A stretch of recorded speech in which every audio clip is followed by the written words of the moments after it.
do live in unprecedented times. Thankfully, we're here today, living in the new normal, albeit virtually and digitally. And in 2020, unsurprisingly, Southeast Asia's migration from the offline to the online economy broke all estimates. Changes that were expected to take place over half a decade took place in just 1 year, in large part because of the consumption habits brought about by the pandemic.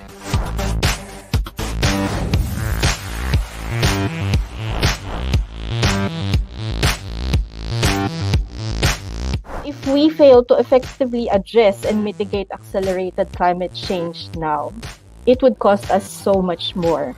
It would be a cost in terms of quality of life, in terms of resources, and our very existence in the future. We have to look at it as a whole. Everything is linked, everything is interconnected and interdependent. We have a very strong point of view that the future of jobs really in this digital economy, which now all of us are getting exposed to.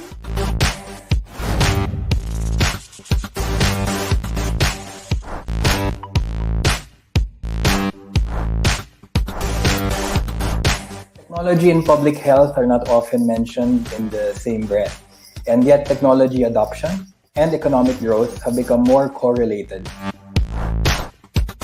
This could be a time when the unicorns of tomorrow are being founded.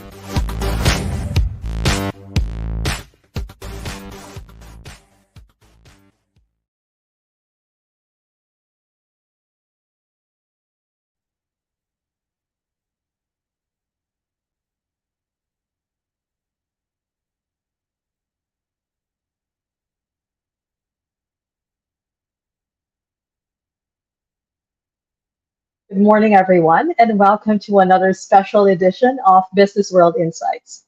I'm Patricia Mirasol, and I'll be your host and moderator for today.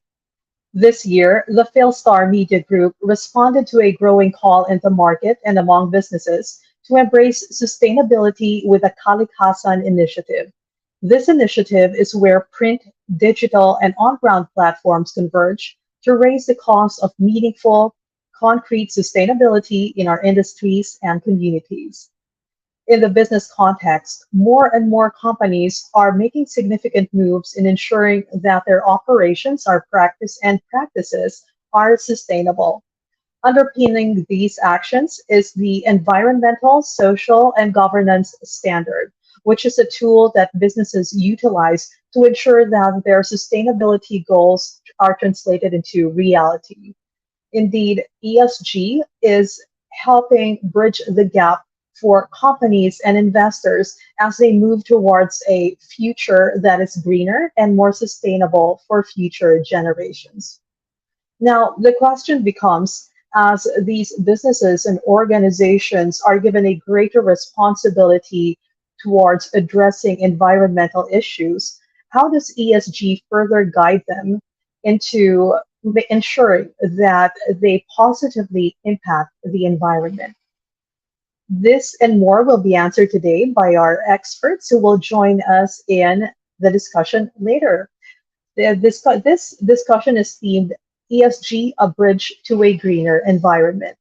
I will be introducing the speakers one by one, after which we will be having a free-flowing panel discussion to be followed by the audience Q&A. So please feel free to jot down notes and then type down your questions in the comments section below. Now, without further ado, let's dive right in. Kicking off today's panel of experts is Floradema Foley Eliazar. Ms. Eliazar is currently the outcome lead of the United Nations Development Program Climate Action Team in the Philippines, which manages the organization's portfolio on environment and natural resources management, climate change, and disaster risk and reduction and management. Ms. Eliazar spent more than 19 years in government, mainly in the Department of Environment and Natural Resources, designing, implementing, and managing its programs. She served as manager of 3 major projects, namely UNDP Integrated Environmental Management for Sustainable Development, WBDOF Community Based Resource Management Project, and the UNDP GEF BENR New Conservation Areas in the Philippines project. Her expertise includes land governance, biodiversity conservation, natural resources management, climate change adaptation and mitigation, and disaster risk reduction and management. Ladies and gentlemen, Ms. Eleazar. Good morning. Good morning, Patricia. Good Good morning to the morning. viewers of the business world, and happy to be participating in this interesting discussion. We thank the business world for organizing this forum, which is very timely, as you know that the Philippines and the world is facing triple interconnected planetary crisis. What are these? These are pollution, air and water, ground pollution. The second one is climate change, and the third one is biodiversity degradation or ecosystem decline. Let me just go a bit further in terms of what this really means for the Philippines. In terms of pollution, the Philippines is reeling from a plastics crisis. Plastics waste mismanagement is choking our river systems, causing damage to marine life, and even affecting our much loved tourism industry. The Philippines has been rated as the third largest source of marine pollution, and the government is doing everything its best to address this, with support, of course, from the UNDP. The World Bank has estimated that the country is losing about 600 to 800 million in terms of economic losses by not capitalizing on the benefits from plastic recycling and circular economy. Pollution, again, air pollution in Metro Manila is giving us like 182 billion in terms of economic losses based on a JICA study. And this attributed to health and other welfare related concerns and labor and productivity losses. Climate, as you know, based on the DOF estimate, is costing us like $10 billion in terms of losses and damages per year on the average for the last 10 years. Of course, it wreaks havoc on lives and livelihoods of people and even businesses. They have to close because of flooding, because of heat waves, and because of other disasters that are due to the vulnerability of the Philippines. And the third, of course, is biodiversity decline. The Philippines is considered as the second, one of the two biodiversity hotspots in the world, together with Madagascar. And this decline, together with ecosystem degradation, is reducing our resilience to disasters and climate impacts as well. But the government has done a lot, and the UNDP has also been partnering with the government in developing plans of actions to address this. One is the Biodiversity Strategy and Action Plan and the Nationally Determined Contribution. These are global commitments which the government have committed to. But when we looked at the funding gaps to implement these are huge. For the Biodiversity Strategy and Action Plan, for example, our estimates place that um, we have a funding gap of like 380 million per year to reach our target. And for the nationally determined contribution, there's about 10 to 12 to 15 billion US dollars requirement so that we are able to reach our NDC targets. But that's not the sad story. I think the good part of this is that there are plenty of opportunities, economic opportunities, and business opportunities as well that are offered by the situation we are in. For example, the ADB has estimated that there are about like 3 trillion in green finance opportunity in the ASEAN. And the International Finance Corporation has estimated that there's about 115 billion in green investment opportunities. And the Better Business, Better World study of the UNDP estimated that, at that until 2050, there's about 82 trillion business opportunities that has the potential to create 4 million jobs if we are able to direct investments to the right gaps. So in all, if we are able to align private sector investments towards sustainability, address these issues, there'll be triple wins for planet, people, and prosperity. So at UNDP, we see ESG and more responsible investing as a pathway by which we can address all these concerns and lead us towards the pathway for sustainability, and greater benefits for people, planet, and for everyone. So happy to be here and join the conservation conversation with other colleagues in the industry. Thank you very much. Thank you very much for that, Ms. Eleazar. Let's talk more about the triple threats and the triple opportunities later in Mhm. the panel discussion. Okay. Our next speaker is Ms. Shai Cabal Revilla. Ms. Revilla is an Executive Director and Chief Risk and Sustainability Officer of Metro Pacific Investments Corporation, or MPIC. She concurrently serves as the President and CEO of MWell, MPIC's digital healthcare arm. Prior to joining MPIC, Ms. Revilla held various executive leadership positions at PLDT Group for 20 years. She was Senior Vice President and Controller of PLDT, CFO of Smart Communications, CFO and Treasurer of PLDT Smart Foundation, and the first Chief Sustainability Officer of the PLDT Group. She is an appointed member of the Financial and Sustainability Reporting Standards Council of the Philippines, the accounting and sustainability standard setter in the country. Everyone, let's welcome on screen Ms. Shai Cabal Revilla. Hello, Hi, Ms. Shai. Hi, Patricia. Thank you for having us. I'd like to start by introducing who we are so that you guys will get perspective on why we do what we do. Um, can somebody share our slides, please? So this is who we are at MPIC. We provide essential services, power through Meralco, where we provide more than 50% of the country's electricity and power requirements, water through Maynilad in GMM, and Metro Pacific Water in key cities like Iloilo and Dumaguete. Toll roads also, we through NLEX, ECTEX, Cavitex, KaLIKHAsan, and more in the Philippines. And we also have toll road systems in Indonesia and Vietnam. Healthcare through our 21 big hospitals in the Philippines, and of course through MWell, our health and wellness mega app. We also have light rail via LRT1, fuel storage through PCSPC in Subic, real estate through Landco, waste management through Met Power, and food and agri with our investments in Carmen's Best and MPAV. Next. So everything that we do here at MPIC is hinged really on our purpose, which is to contribute to national progress and improve the lives of Filipinos and the communities we serve.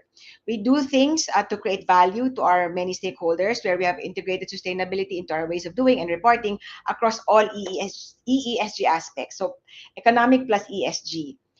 With this, we have pivoted from the usual risk management to overall resilience, covering our sustainability pillars, and also we've pivoted from the usual CSR work to our sustainability-linked advocacies, where our strategies and initiatives are mapped to the UN SDGs for us to be able to quantify and determine our impact and contribution to the global agenda on sustainable development. Next, please. As mentioned, this is how we view things on a holistic and end-to-end approach with performance measurement on EESG. For purposes of our discussion today, we focus on environment under our Gabay KaLIKHAsan Sustainability-Linked Advocacy. Next, please. So we have really embraced sustainability across all our businesses. Meralco is fast tracking its transition to renewables, and with several solar plants built and many more in the pipeline. On the right side, those are programs of Maynilad involving new water technology, use of modular water treatment technology to address our current water supply issues. Next. We have also made it a point to design, build, and operate our businesses with least environmental and social disruption. Here we show two examples. On the left, we redesigned and built the Cebu-Cordova Bridge so as not to disrupt almost 300 hectares of the mangrove ecosystem there.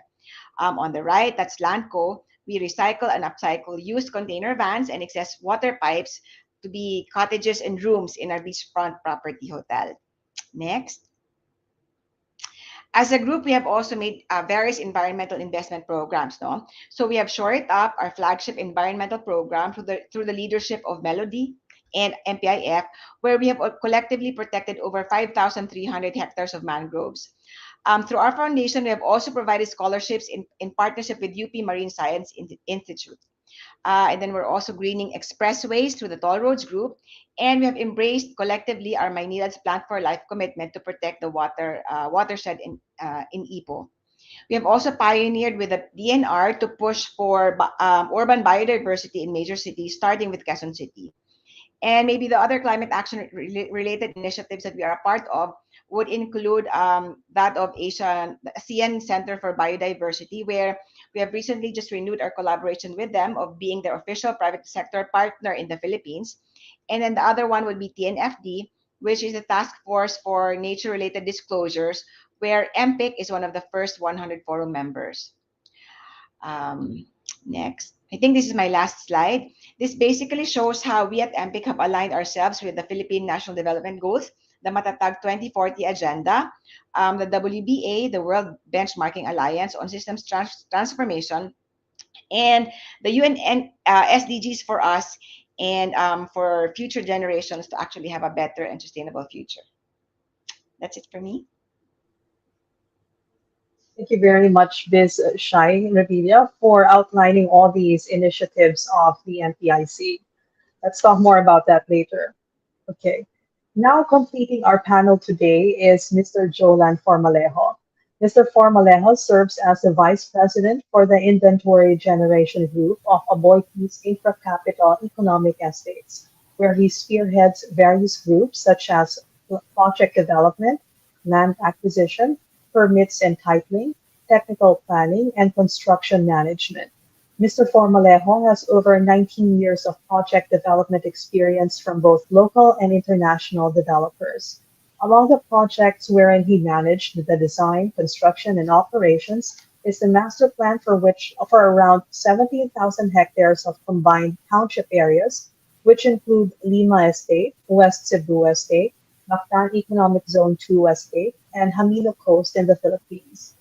For these Aboitiz Infracapital Estate projects, he made sure that the framework of a sustainable and smart city was all embedded in this development backbone. Welcome, Mr. Formalejo. Good morning, everyone, and thank you, Ms. Pat, and to Business World for inviting us in this conversation. Again, my name is Jolan Formalejo, and I lead the Inventory Generation Group of Aboitiz Infracapital Economic Estates. In this capacity, I am fortunate to have the opportunity to create a positive influence and play a part in promoting sustainability in the Philippines by incorporating ESG criteria and principles into our projects. Allow me to first introduce to you Aboitiz Infracapital Economic Estates. It's an organization with a remarkable 30-year track record. We are proud to be Asia's leading developer and operator of smart and sustainable industrial-anchored estates that seamlessly integrate commercial, residential, and institutional uses. Our commitment to creating fully integrated and thriving communities is at the heart of what we do. So currently, we oversee 3 economic estates situated in Batangas and Cebu, spanning 1,400 hectares and growing. These estates have been widely acknowledged as catalysts for countryside development, fostering economic growth and enhancing the overall quality of life for all those involved. One of the most remarkable aspects of our estates is the trust placed in us by over 200 locators and investors, creating countless opportunities for over 100,000 employees that thrive inside our estates. So by utilizing the PEZA and NEDA multiplier, the positive impact of our estates extends to approximately 1 million individuals, making a significant difference in their lives. Our economic estates include MES 2 Estate, a 63-hectare PEZA registered zone in Lapu-Lapu City, adjacent to the Mactan Cebu International Airport. West Cebu Estate, a 540-hectare PEZA registered zone in Balamban, just over 50 kilometers from Cebu City, and known as the shipbuilding capital of the Philippines. And lastly, our largest project, Lima Estate, an 826-hectare PEZA registered zone in Lipa and Malvar, Batangas, situated at the Calabar zone, at the heart of Calabar zone in the Philippines, most well known as the premier center of industry. So for our next slide, so while we are proud of our track record in industrial development, we also realize that our leadership comes with a responsibility to uphold best practices in environmental management, social responsibility, and good governance within the economic estates and its surrounding communities. We are humbled that our unwavering commitment to protecting the environment and nurturing future-ready communities has been recognized both locally and internationally. So in a rapidly changing and competitive world, we realize that the only way forward is to elevate and transform the way we do business, which is why at Aboitiz Infracapital Economic Estates, we are committed to putting sustainability and smart technology adoption at the forefront of everything that we do. For instance, using Lima Estate as an example, our power utility, Lima Enerzone, which is the next slide, sourced 21% of its energy from renewable sources, which include geothermal and hydro. Our retail electricity supplier, Aboitiz Power, also supplies 19 megawatts of clean energy to contestable customers inside our estate. Furthermore, our own development within Lima's Central Business District, as well as the large majority of our industrial locators, utilize solar roof-mounted systems to help cover their energy demand, which produce a total of 21 megawatts of power from solar energy. So that's a lot. And contributing to the responsible management of our water resources, in the next slide, is Lima's smart water network. So wherein the water facilities are made intelligent and interconnected through the use of technology. So this technology enabled Lima to reduce its fuel consumption by 20%, while also maintaining a high average uptime of 99.3%.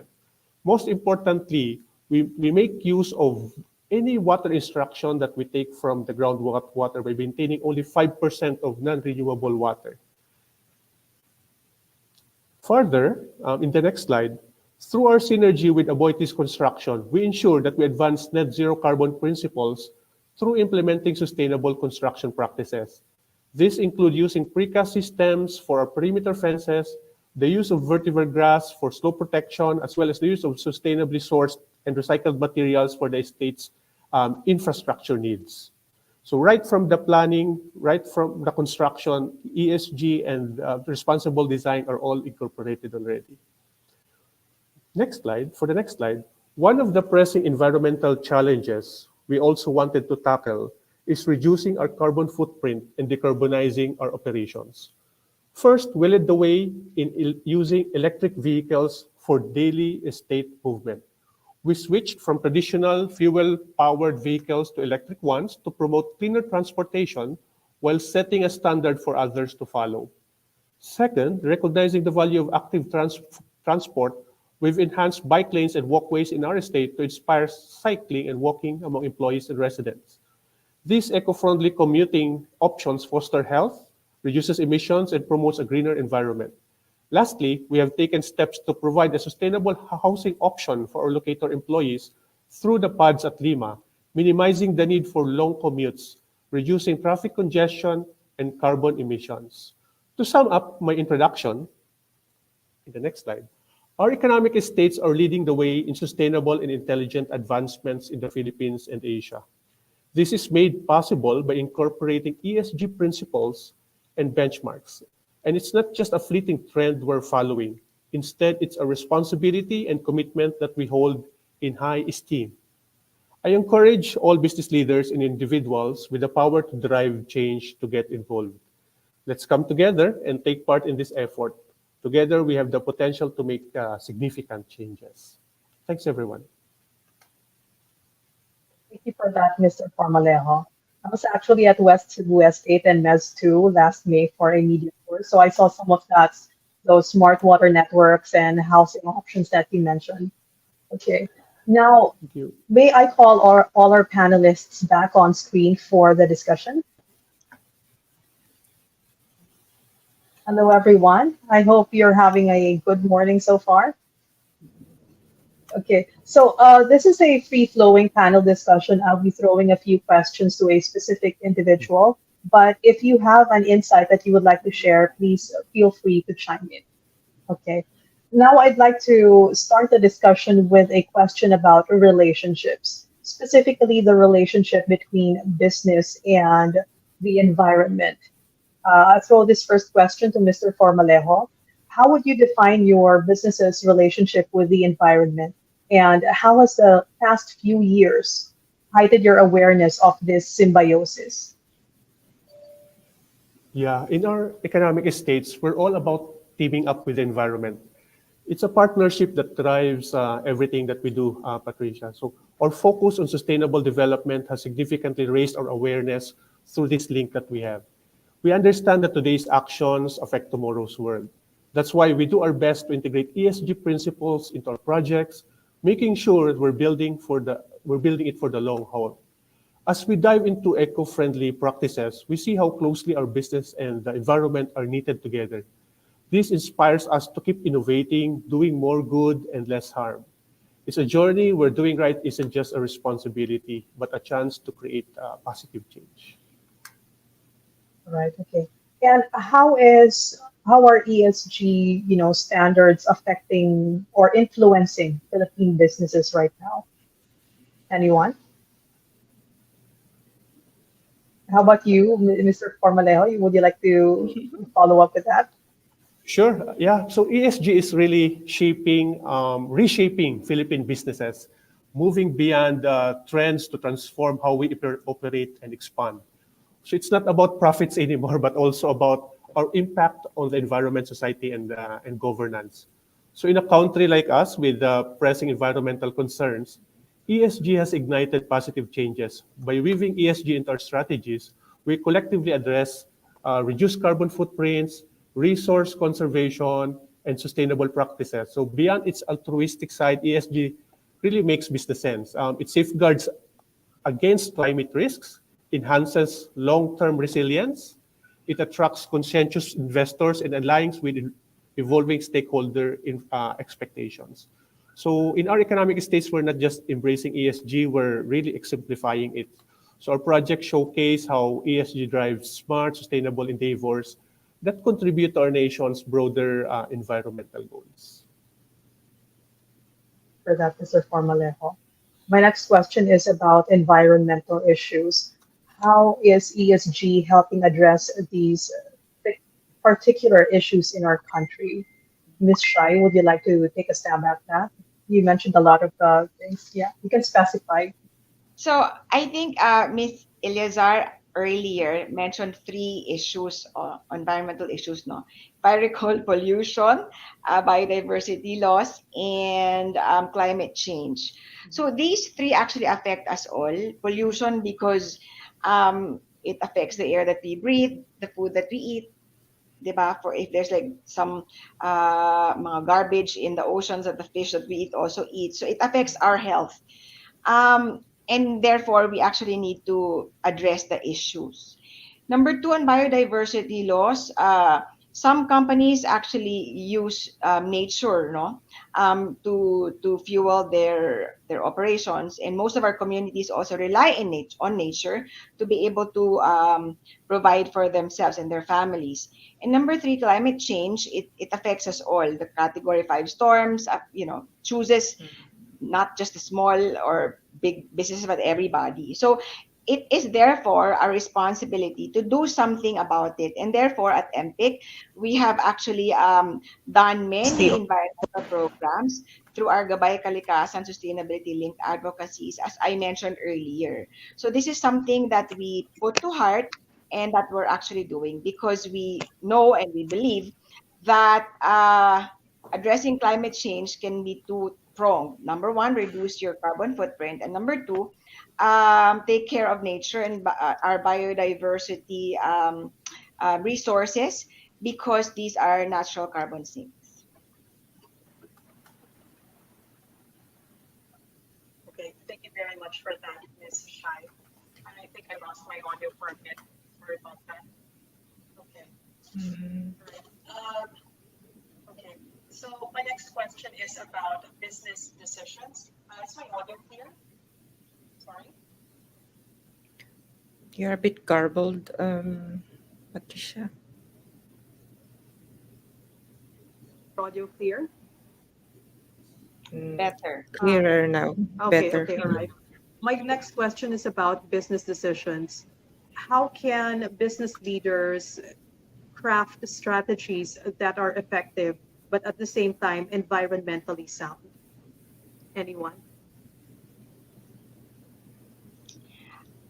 Maybe for us at MPIC, as I mentioned earlier, we look at sustainability on a holistic and end-to-end approach across all four EESG aspects. One of which is environment, which is already included in our decision making, in our investment decisions also. That's part and parcel of our requirements, not just the financial due diligence or legal due diligence, but environmental compliance, etc., and impact to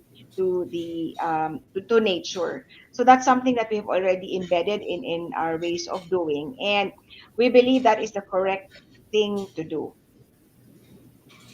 Okay, thank you for that, Ms. Shai. Anyone else? How about Mr. Formalejo or Ms. Eleazar?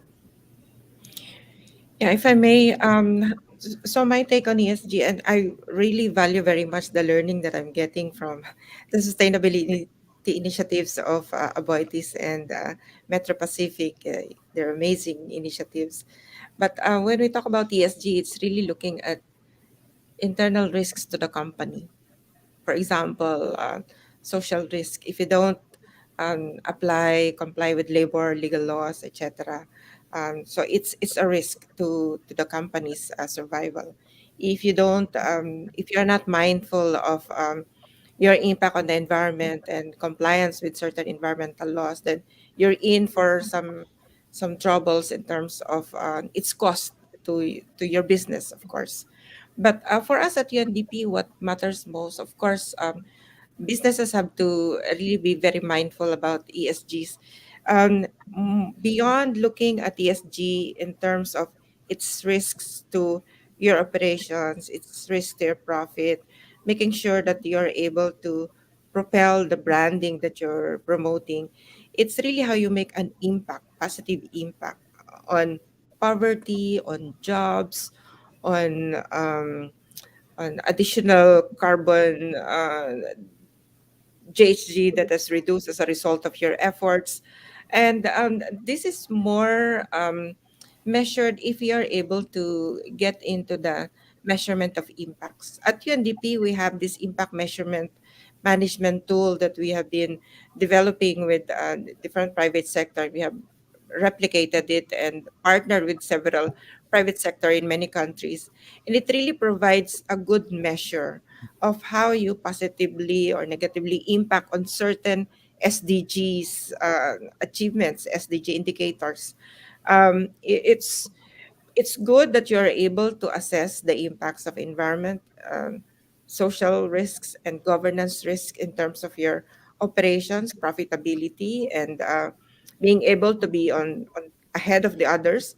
But I think it's also important that we have proper metrics to make sure that the company, the corporation is making a positive impact, and that we'll be able to measure through the impact measurement tool. There are available online courses to do this, and there are some experts who are able to really validate the results of this third-party verification. So I think that would also be a very important tool for our corporates to adopt. Thank you. Thank you for that. If I may add also, Yeah. I think I mentioned earlier that we do performance measurement. And as a matter of fact, at MPIC, uh, our incentives and our bonuses are hinged on our achievement of all EESG aspects. Before, it was Wonderful. just parang economic, di ba? We reach our profit targets and get our bonuses. Now it's across all four. And Mm. to provide skin in the game, it's a if we hit it, we get a plus. If we don't hit it, then we get a minus.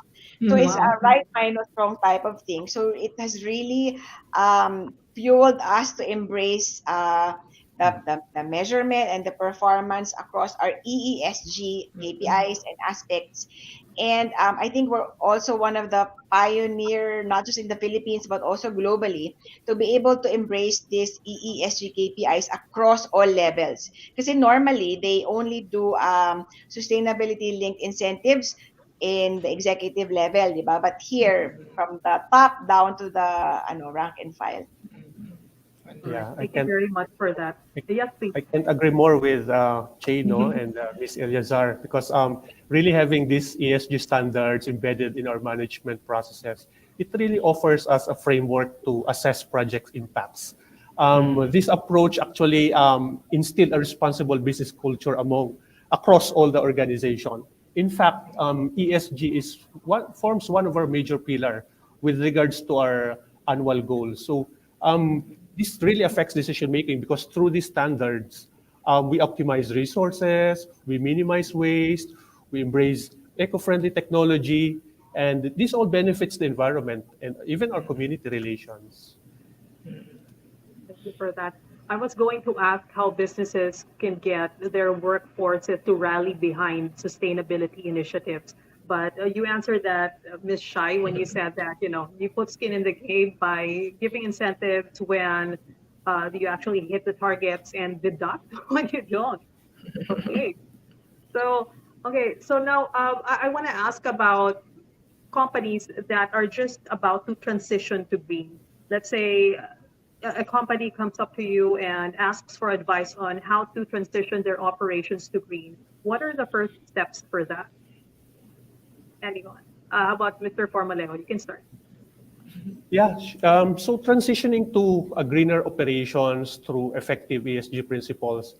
So it's not a checkbox exercise. So we are used to all have these international standards, right, with regards to ESG, and it includes all the parameters and requirements that we need to comply with. But it goes beyond that. So for the new businesses, it's a strategic journey that aims to make an impact. So for enterprises embarking on this path, my advice would be twofold. First, embrace a holistic mindset.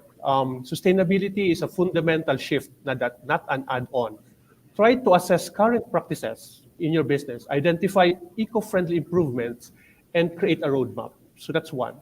Second is to collaborate widely. Involve everyone, employees, suppliers, customers. The shared vision really accelerates progress.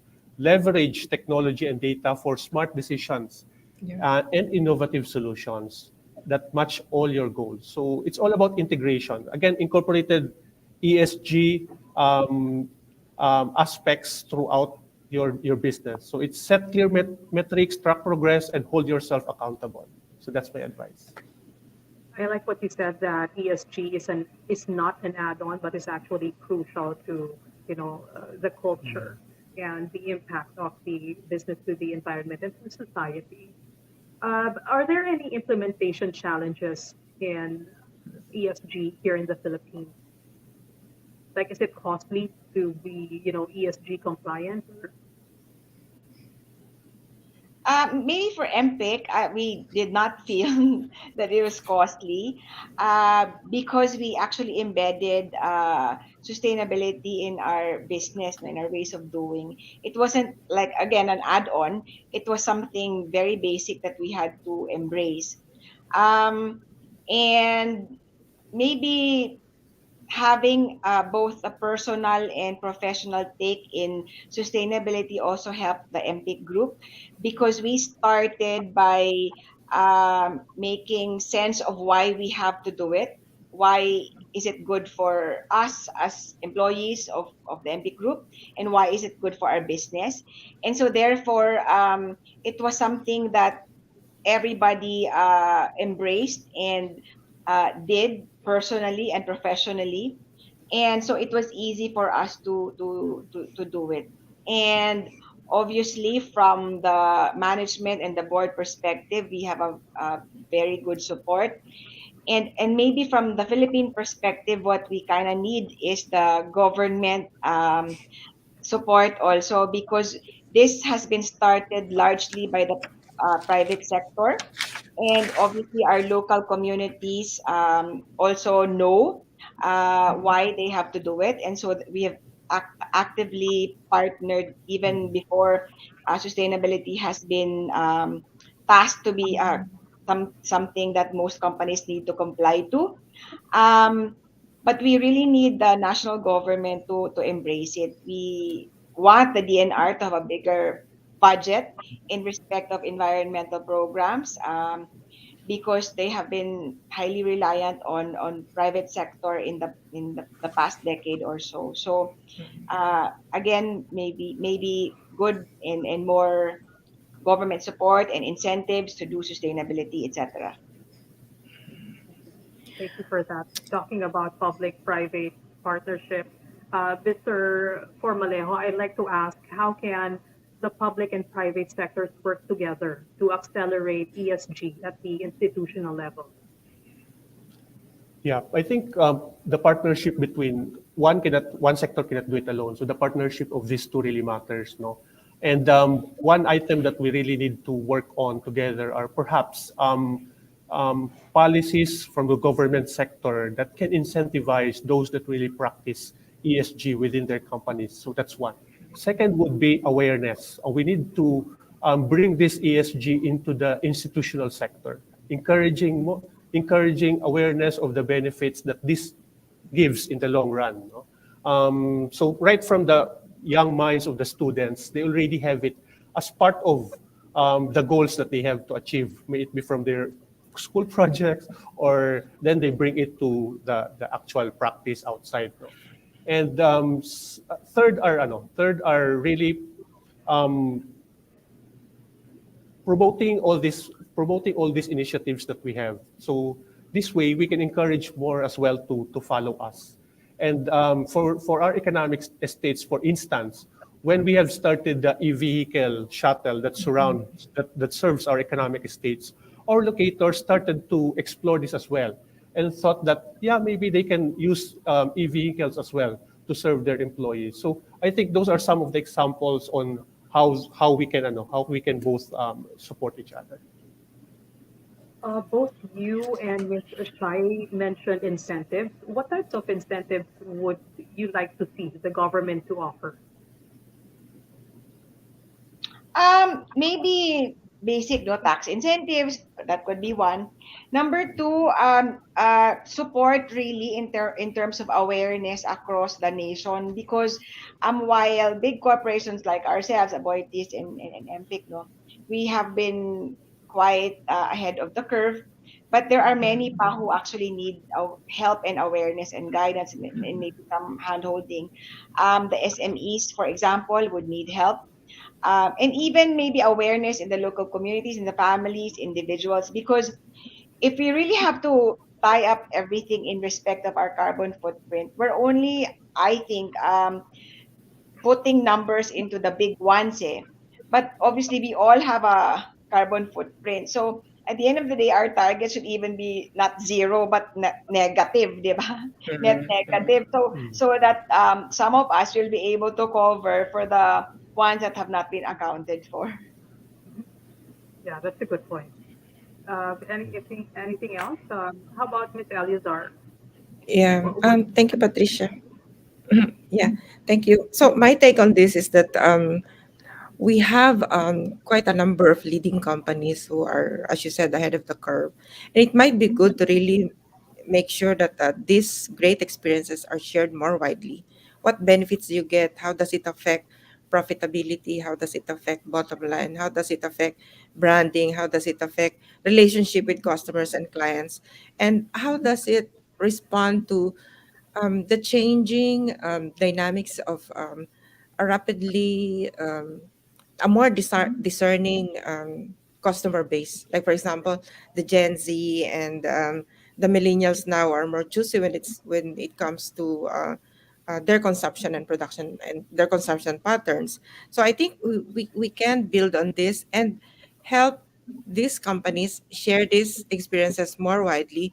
We at UNDP, as a project with the Securities and Exchange Commission and the Bangko Sentral ng Pilipinas, also working with other agencies such as NEDA and DOF, to make sure that there's a good platform for sharing all these experiences and make sure that, ROIs, for example, if this is the business case, then how does that affect your profitability, your increases your share in the market, and what other challenges you're facing in terms of transitioning to sustainability can be better understood, and also how to better report this in terms of developing like good metrics or even a shared platform for reporting so that this can be well recognized and integrated into the country's reporting of its achievement to the SDGs.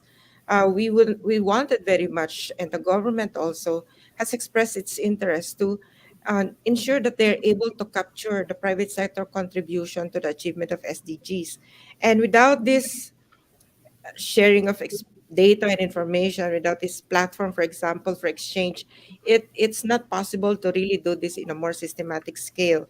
But what's happening is forums like this, which are avenues for sharing, but we know that there's a lot more out there, and other private sector can benefit as well from the good experiences and models that you have demonstrated. Another thing that we're working on with the Securities and Exchange Commission is to look at the feasibility of extending the ESG reporting to SMEs by looking at the materiality of their footprint, how they're impacting on the environment and their impacts as well, and the impacts as well on their own businesses. So which sectors will be most likely affected, and how important the ESG would be into their own resilience as a business. So we hope that with your experiences, we would be able to bring that and see how we can expand this further so that more and more private sector companies in the Philippines are engaged in these types of sustainability measures. I'm amazed with the breadth and scope of the things that you're doing, and happy to make sure that these are spread and shared more widely to other companies who are interested. And UNDP, I think, can play a role in that. Thank you. We would Great. love Thank to you. share also, Miss Eleazar, no? We have been featured not just locally but also globally. We have been asked by the World Benchmarking Alliance to represent the Mm. private sector. I think this Mhm. year, early this year, Mm. to share what we at MPIC have been doing, and we would Mhm. gladly, share so that this is actually, if we are able to influence, inspire many more companies to do what Yeah. we do, then we Mhm. would have done our job. Yeah. Thank you. And it would also be awesome to help further our achievement of the UN SDG goals. That would be Yes. awesome. Yeah. Okay. I think You know, key also for the SMEs would be to be able to craft some form of simple framework for them to Mm. follow, because I think most of them right now are parang Mm. overwhelmed, di ba, with the requirements, and maybe Mm. we could partner in that way. We actually have Mhm. a very extensive sustainability framework for MPIC, and even a very detailed playbook. If Mm. simplify it and Mhm. sort of give it to them for them as a template for them to follow, then Mhm. okay. Because to your point po, Miss Eleazar, Mm. in terms of the number of entities for the corporates, di ba, parang tens of thousands lang ang likes of MPIC, Yes. Aboitiz eh. Pero yung SMEs, hundreds of thousands sila. So even if they're small individually, if you collectively take a look at them, maybe their The footprint impact. pollution impact is Yeah. even bigger than us, di ba? I So know. Yeah. Yeah. we Yeah. have Mm. to get them involved. Mm. Yeah, related to what Ms. Che has shared, I really give credit to institutions like Philippine Green Building Council that really localizes and customizes Mm. their assessment system towards the need of the Philippines. So first, they've started with the corporate sector, the buildings, Mm. then they expanded to communities Mm. certifications. Then now they're expanding it to municipalities, just Mm. making sure that everyone has a clear framework on what they need to Mm. do so as to be certified ESG practitioners. Mm. thank you for sharing that. You know, Mm. when Ms. Eleazar mentioned MSMEs and their feasibility, I can't help but remember our problem with single-use plastic. Because you see, part of the problem of our single-use plastic crisis is because, plastic is cheaper than, renewable packaging. So I wonder, how can we solve our plastic crisis? Because plastic is really like styrofoam. It's really cheaper to just utilize it instead of, I don't know, stuff that is materials that are more sustainable. Does anyone have any Yeah. insights about that? If I may, responsible waste management is one of our core programs. And for this year, we're starting with a conversion of food waste from all our locators to fertilizers. Then, as you mentioned, plastic, that's the second phase of our project, wherein all plastic waste coming from our locators will be converted to eco bricks. So this way, we don't haul it out or throw it to the environment. So we're making sure that this circularity exists within our development. So all this plastic waste will be converted to bricks. Then these bricks will be given back or sold back to the locators, making sure that no waste gets out of the estate. So I think that's one of the ways on how we're helping with the plastic problems, Ms. Patricia. If I may, on the plastics problem, I'm sure you have heard about the Extended Producer Responsibility Act, which mandates plastic producer organization to be responsible for the waste products that they generate from packaging, from plastic packaging. And so it is out. It's effective. Implementation starts 2024, and there's a gradual reduction and recovery of plastic waste that's mandated under the law for all the producer organizations. So 20% reduction this year until we reach 80% reduction 5 years from now. It's a law, but of course, its effectiveness rests on implementation. So we need all the help that we can get to make sure that changes in behavior, changes in consumption patterns, um, advocacies, and even some research and innovation into packaging materials. How do we develop more cost-effective packaging materials that are alternative to plastics, which are very, very convenient? How do we attune ourselves to refilling stations rather than buying sachets? So it entails a different mindset and a different lifestyle at all, for this plastic problem to be solved, and it doesn't rest upon the largely only upon the producer organizations, but also upon all of us to make sure that we address that burning issue. Yeah, Actually, I agree with you po. Kasi even if we recycle plastics, if you know the nature of plastics, you won't be able to get rid of them for like hundreds of years, right? So Yeah. I think for plastics, it's really absolute contraction. And then to your point, get a substitute for it and really change the mindset of the people in respect of how, it affects the environment and ourselves.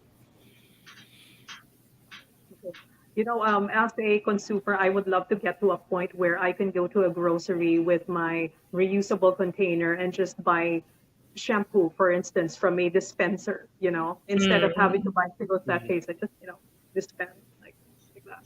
That would be great. Okay. Unfortunately, we're running out of time, so we have to move on to our takeaways. It's been a very enlightening and inspiring conversation. I love hearing about all the initiatives from MPIC and Aboiti's Infra Capital, and end up hearing the insights of Ms. Eleazar and UNDP's initiatives as well. Perhaps we can formally close this session by having each of the speakers share their parting words for our audience. How about we start with Ms. Eleazar? Okay. Thank you, Patricia. I agree with you that this has been a very enlightening discussion. And for me, it's a learning experience for me to know more about what our colleagues are doing in the private sector, particularly MPIC and Aboitiz. And I'm sure there are many more out there.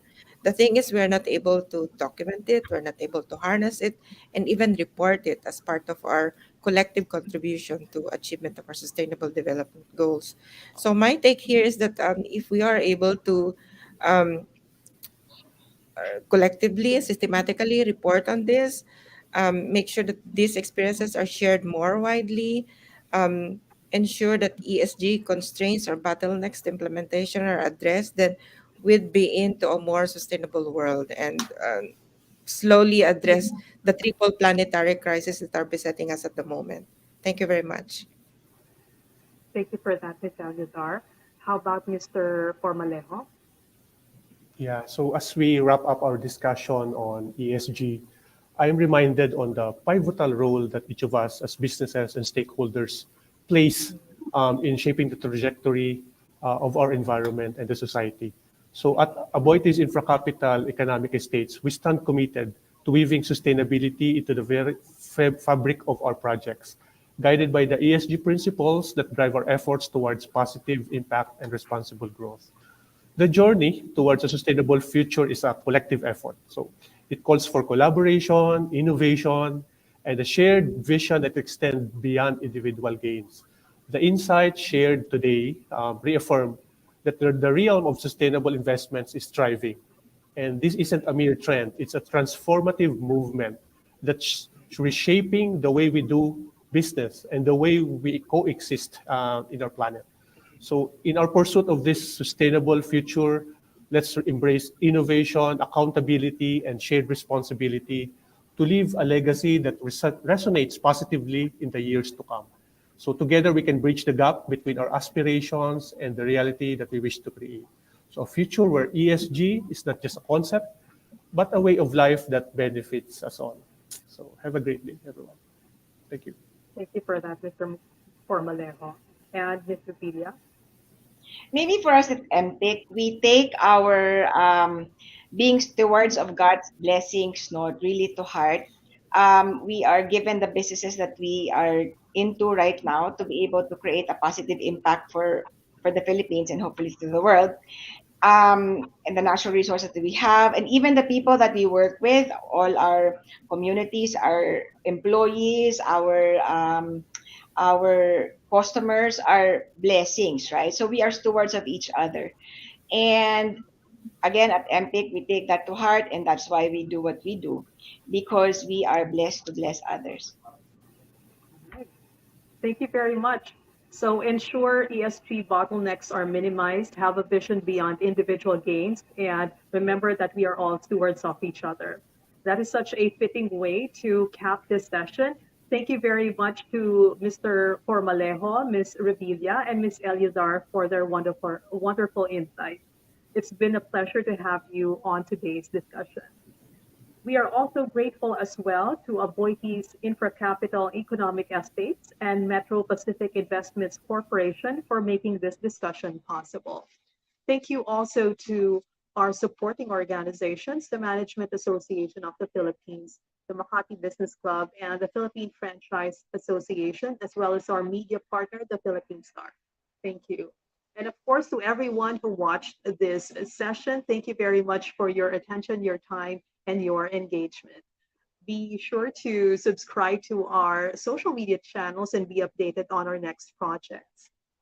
Expand your business intelligence with BWorldX, a newly launched subscription-based e-commerce website where you can access BusinessWorld's library of print and e-paper issues, special reports, magazines, conferences, and webinars like BusinessWorld Insights, plus exclusive content you can only get from the Philippines' most trusted and award-winning business information source.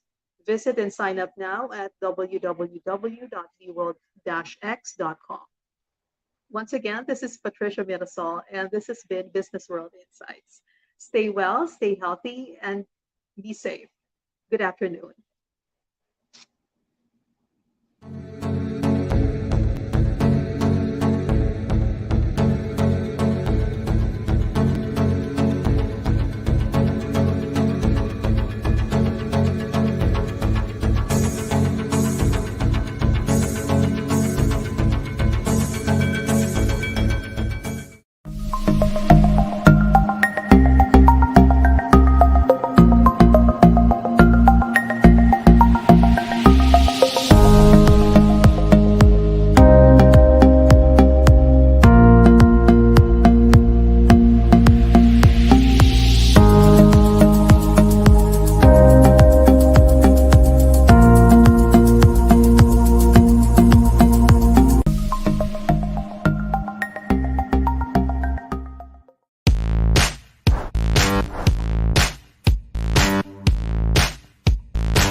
In unprecedented times.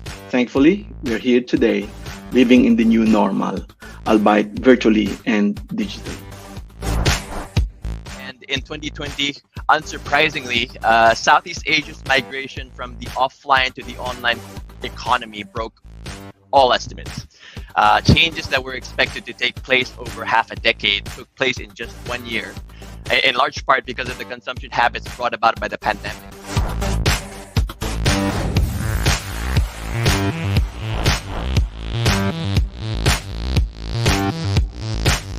If we fail to effectively address and mitigate accelerated climate change now, it would cost us so much more. It would be a cost in terms of quality of life, in terms of resources, and our very existence in the future. We have to look at it as a whole. Everything is linked, everything is interconnected and interdependent. We have a very strong point of view that the future of jobs really in this digital economy, which now all of us are getting exposed to.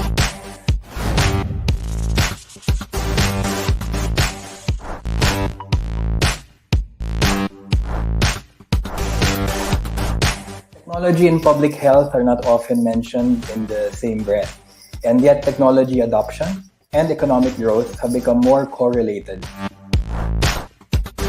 This could be a time when the unicorns of tomorrow are being founded.